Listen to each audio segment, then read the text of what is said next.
데일리 브리핑. 네, 매주 목요일 데일리 브리핑에서는 퀀텀 F&A 최은하 대표와 함께합니다. 안녕하십니까? 안녕하십니까? 이번 주 들어서 제롬 파월 연준 의장이 상원, 하원 의회에 두 번 각각 청문회에 나와서 이제 얘기를 했습니다마는 두 번 다 좀 강력한 매파적인 발언을 한 것으로 지금 평가가 되고 있습니다. 그래서 이 다음 금리 인상이 또 다시 0.5%포인트로 오르게 되겠고 또 올 중반까지 6%에 육박할 것이다. 뭐 이런 예측들이 지금 많이 나오고 있는데 이 두 번에 걸친 이 의회 청문회 연설 좀 내용을 좀 종합해서 부탁드리겠습니다. 네, 이번 청문회가 이제 시기적으로 보면은 그 양쪽에 걸쳐 있어요. 하나는 2월에 발표됐던 1월 지표들 중에서 특히 고용 지표, 그다음에 물가 지표가 예상을 깨고 상당히 높이 나왔다 하는 점에서 연준이 상당히 강경한 입장으로 돌아서지 않겠느냐라는 이제 그런 기대감이 있었던 그런 상황이 하나 있었고요.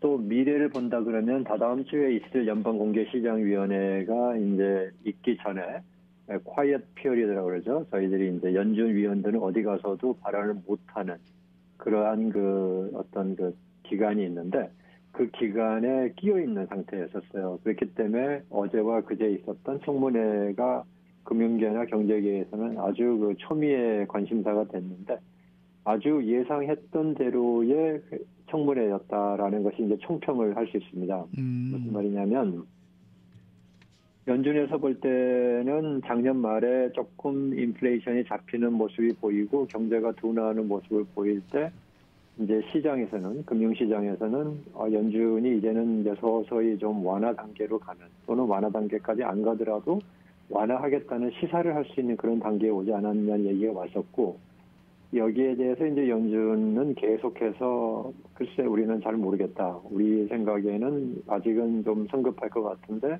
뭐 시장이 맞을 수 있지 않겠냐 하는 그런 얘기를 하고 있었다가 이제 1월에 자료들이 많이 좋게 나오니까 여기에 대해서 결론은 이렇게 되는 거죠.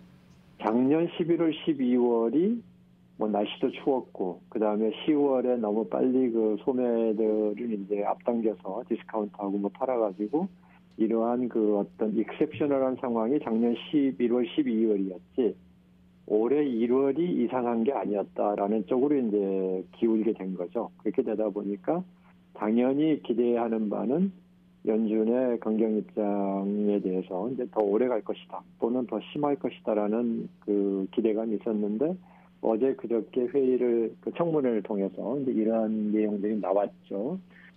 그게 이제 제일 중요한 내용은 몇 가지가 있어요. 하나는 시장에서 계속 좀 들어야 되고 저희 청취자분들도 이렇게 마음속에 외워두시면 좋겠는데요.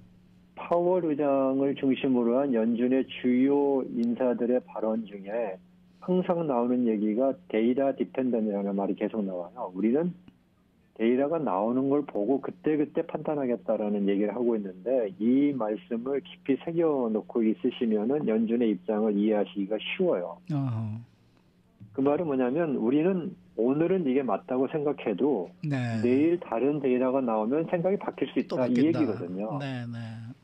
근데 그 말이 왜 나오냐면 그러면 정부가 도대체 정책도 없냐 뭐 장기적인 전략도 없냐 이런 식의 비판을 받을 수가 있는데 지금 상황은 그렇게 중장기 전략을 세울 만큼 이 시장이 안정돼 있지 않다는 거예요. 그래서 언제든지 변수가 나올 수 있고 이것은 연준에서조차도 우리가 판단할 수가 없다. 그렇기 때문에 우리는 언제나 어느 상황에서도 어떤 변수가 나오더라도 거기에 대해서 이 탄력적으로 대응을 해야 된다라는 그런 의지 표명이거든요. 그러니까 그렇게 보신다 그러면 파월 의장이나 연준의 입장에서 지난 거의 1년 동안 긴축을 시작한 이후 1년 동안 변화된 게 하나도 없어요. 연준은 꾸준하게 그 입장을 밝히고 있는 거예요. 그러니까 조금 좋아지는 것 같으면 여기서 조금 우리가 좀 낮출 수 있지 않겠냐 이런 얘기 했다가 그러다가 또 인플레이션이 심해지면 우리는 계속 강경할 수밖에 없다 이렇게 하고 있어서 이제 어제와 그저께 얘기의 종합판을 얘기하면 연준의 입장은 우리는 지금 현재로 봐서는 강경할 수밖에 없는 상태다. 지난 1월에 자료들이 너무 강하게 나왔기 때문에 그래서 금리 인상의 속도도, 폭도 이제 지금까지 몇 주 동안 이어졌던 분위기와는 달리 더 높은 폭의 금리 인상을 할 수도 있고, 또 그 다음에 금리 인상의 기간도 더 길어질 수 있고, 상한선, 이제 최저점이 어디까지 갈 것이냐, 여기에 대해서도 예상했던 것보다 더 높아질 수 있다. 이제 이런 것이 어제와 그저께 청문회에서 있었던 파월 의장의 이 대화의 핵심이었다. 이렇게 정리할 수 있겠습니다. 네. 연준은 시장이 안정적이지 않다라고 보고 있는 거잖아요. 그렇죠. 네. 그런데 네. 저희 같이 소시민들이 바라봤을 때는 뭐 실업률도 그냥 꾸준히 수치가 조금씩 오르내리긴 합니다만은 꾸준한 것 같고, 물가도 뭐 조금씩 변동이 있지만은 계속 뭐 꾸준히 이어가는 것 같고, 그렇게 시장이 변동적이다, 안정적이지 않다 이렇게 못 느낀단 말입니다. 네, 그러니까 시장에서 지금 두 가지 시장을 지금 나눠서 이제 얘기해야지 방금 네. 말씀하신 것에 대한 그 해석이 좀 분명해질 텐데요. 네. 지금 경제 시장, 저도 이제 여러분들하고 만날 때마다 이 얘기 나오면 항상 좀 그 곤혹스러운데, 네. 경제 상황 시장은 굉장히 안정돼 있어요. 그죠.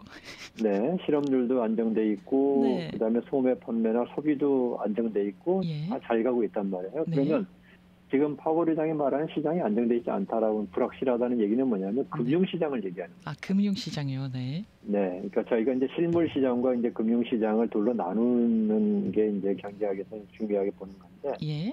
이제 어떤 분들은 실물 시장에 금융 시장이 따라간다라고 주장하는 학파도 예전에 이제 고전주의 경제학에서 얘기를 했지만 지금은 그렇게 믿는 학자들은 거의 없어요. 네. 그러니까 원래는 실물 시장에 따라서 금융 시장이 움직여야 되는데 때로는 금융 시장에 따라서 실물 시장이 움직인다, 이 얘기인데 좀 어렵게 들리지만 쉽게 네. 말하면 이런 거예요.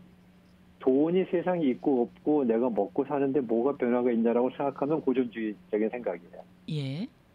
근데 돈이 많아지면은 시장이 갑자기 잘 들어가기도 할 수 있고, 돈을 줄여버리면 시장이 줄 수도 있다. 시장의 경제 활동이 줄 수도 있다. 이렇게 보는 게 이제 그 근대 또는 현대 경제학의 사도인데, 네. 그러다 보니까 이제 지금 파월 의장이 보는 것은 시장이 금융시장이 안정적이 않다는 것은 언제든지 인플레이션이 다시 폭발할 수 있다라고 하는 가능성이 지금 잠재 있다는 면에서 불안하다.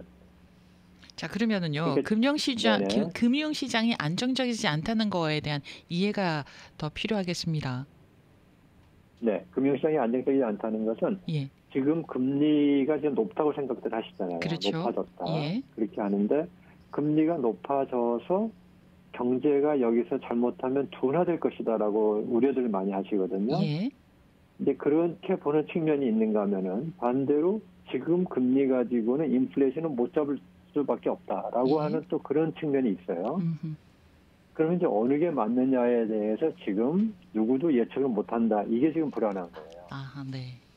네, 그러니까 지금 금리가 이제 쉽게 저희가 한 가지 질문을 요약하면 이런 질문이 되는 겁니다. 지금 금리가 현재 상태를 유지할 수 있는 중립적인 상태냐? 음흠. 아니면 너무 높으냐? 아니면 너무 낮냐? 여기에 대해서 모르겠다는 거죠. 네. 네, 그렇다면은 저희들이 볼 때는 어떻게 되겠어요? 일반 서민들 입장에서는 여기서 금리가 더 올라갈 건지 아니면 중단할 건지 내려갈 건지 다 모르겠다는 거죠. 예상을 할 수 없다는 거죠. 이게 금융시장이 지금 불안하다는 거예요. 전문가들이 모르면 어떡합니까? 네, 그게 전문가죠. 네. 네, 그러니까 전문가는 알고 있는 사람이 전문가일 수도 있지만 네. 모르는 것을 알고 있는 사람들이 더 전문가라고 저는 볼 수 있어요. 아, 그래요. 네, 네. 그러니까 지금 같은 상황에서는 예. 그 솔직하고 그 다음에 이제 항상 학문이라고 하는 것은 겸허해야 되거든요. 네.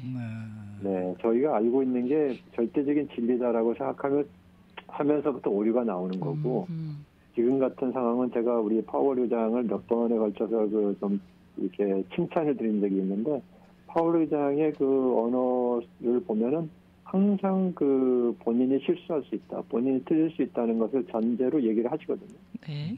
저는 그런 것을 아주 좋은 전문성이라고 생각을 하고요. 그렇다고 해서 몰라서 모르는 게 아니고 네네. 많은 걸 알고 있지만 이것만 가지고는 확신할 수 없다는 이런 표현이라고 이제 해석을 해야 되겠죠. 그래서 그런 면에서 지금 불안한 점에 대해서 알고 있고 이 불안한 걸 알고 있기 때문에 굉장히 탄력적으로 발빠른 대응을 하고 간다. 이렇게 보시는 게 지금 연준의 방향이다라고 이해하시면은 좀 좋을 것 같습니다. 다음 주에는 이제 FOMC 회의가 열리면서 이제 금리 인상의 폭이 또 결정이 되겠는데 지난번에 그 0.25% 포인트 올라갈 확률이 굉장히 높다라고 말씀을 하셨습니다만은 이제는 조금 또 바뀌었겠죠, 예상치가? 네, 어제 그저께 청문회 이후에 0.5% 포인트를 올리는 가능성이 그 이전에는 30% 정도였는데 지금 어저께까지는 한 47%로 올랐어요. 이 현재 설베이가. 그리고 아마 오늘은 조금 더 오른 것 같아요. 좀 더 오릅니까? 50% 이상이 되는 것 같아요. 그래서 지금 봐서는 지금 다음 주에 그 연방공개시장위원회는 0.5% 포인트와 0.25% 포인트가 거의 지금 양립하는 그런 단계까지 와 있는 걸로 지금 통계는 나오고 있습니다. 알겠습니다. 오늘 말씀 잘 들었습니다. 네, 감사합니다. 네, 지금까지 퀀텀 FNA 최은하 대표와 함께했습니다.